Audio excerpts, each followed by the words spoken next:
Sabado or Linggo ang madalas na bonding time namin sa mga kids beshi kasi wala silang pasok, kaya ton-aman pinasyal namin sila.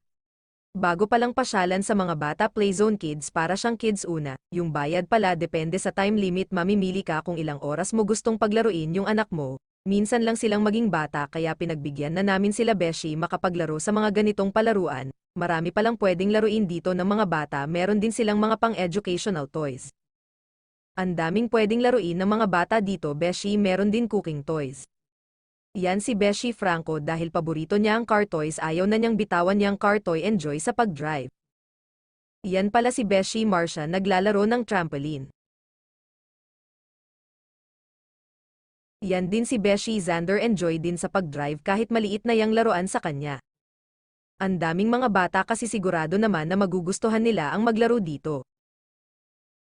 Libre na pala yung bantay ng bata, hindi ka na magbabayad, isang bata isang bantay ang papasok sa loob ng palaruan.